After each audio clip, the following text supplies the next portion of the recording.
Hey guys, Coach Chad here, another coach's tip. Today we're going to go back to the absolute basics of the squat. What are the 4 rules of squatting? So if you've done a prep course recently, or actually any time in the history of Synergy Strength, you would have heard these 4 basic rules. And again, you can always cover the basics as many times as possible because you never can hear these things enough.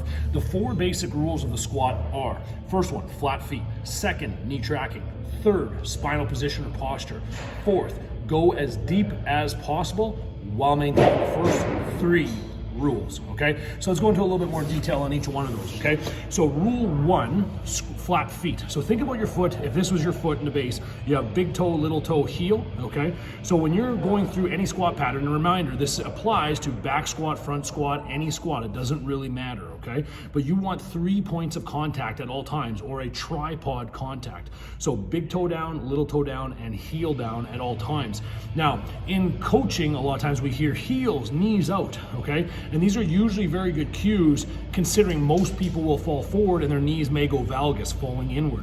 But really the basics is we have to understand is what the foot position is. We don't want supination or pronation of the feet while we're going through the squat. We want to be able to maintain a natural foot position of flat foot. So you pay attention to that. Secondly, the knee tracking. Think about the kneecap tracking in line with the middle toe. Or another way to look at it is your femur, your upper thigh, in line with your foot. So if the foot is turned out this way and your femur is turned out this way, there's going to be rotation on the tibia fibia and how the humerus interacts, the femur interacts with it. So it can put some strain on the knee.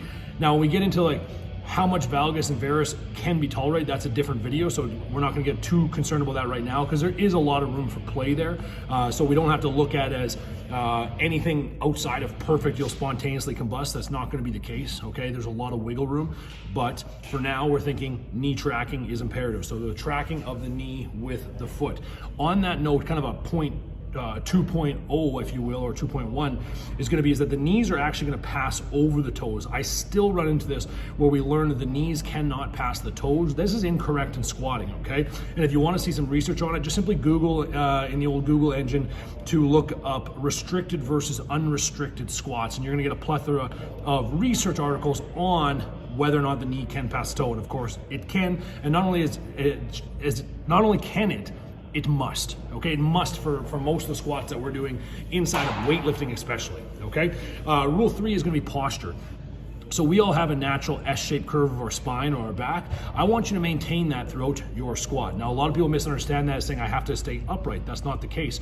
You're gonna have a torso lean while you go down to the squat, but you wanna maintain your natural, and every one of us is different, S-shaped curve of the spine, okay?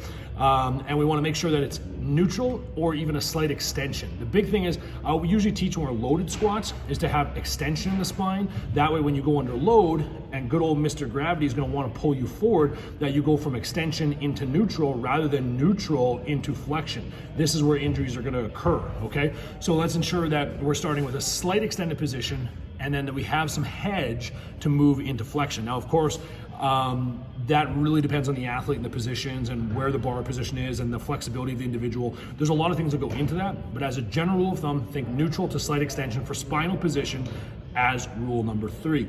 Rule number 4 is go as deep as you can while maintaining the first 3 rules of flat foot, knee tracking, spinal position, okay? All right, or posture. And now you might recommend, for some people, for my grandma, that might be only squatting 4 inches, okay? For some of our young athletes, that might be, pardon my language, but ass to grass, and that's fine, okay? We wanna make sure that we're going through that entire range that is available, and over time, continue to develop that range of motion for longevity, health, and strength reasons, okay? So, and that's, again, a whole other talk altogether. Now, what we're gonna do at the end of this video is we're just gonna simply talk about how you can know those positions and how you can start to understand them. So I'm gonna do a squat, but I'm gonna do it with a 10-second eccentric, okay? And if you wished, you could even do a 10-second eccentric and a 10-second concentric. But the more important part is the eccentric right now. So the eccentric being the lowering aspect of the squat. So it's gonna be 10 seconds all the way down where you get to feel all the points of pressure of the feet. What are your knees doing? How are they interacting with your hips? How are the hips moving? What kind of pressures and pains and pulls are you feeling? These are all things that you should be aware of as the athlete. And the only way to do that is to move slow enough that you can control it and know it. I want you to know every inch of your squat. okay, and know it well. What should it feel like? All right, and this will improve your knowledge, but also your mind-muscle connection. So when you're squatting under load, you're gonna have more control and you're gonna have more awareness of where you are in space, okay? So let's just finish with that, and then I'm gonna leave you there, guys. If you have any questions, drop them below later, okay? 10-second concentric squat. Eccentric, sorry. All right, here we go. We're counting Pisarenkos. Those that know me know what I'm talking about. 1 Pisarenko, 2 Pisarenko, 3 Pisarenko, 4 Pisarenko, 5 Pisarenko, 6 Pisarenko, 7 Pisarenko, 8, 9, 10. Hold, feel the position. Do I feel my toes grabbing the floor? Do I feel my heels locked down? And stand, okay? And you can do multiple reps of this. You can do multiple reps of this as part of your warm-up, part of your skill transfer, and also just part of you learning how your body moves, okay?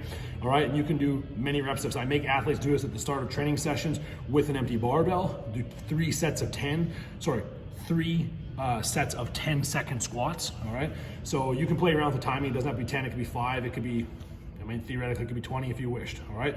So you take the time, you play with it, it's yours. Your 4 basic rules of squatting, plus the eccentric squat.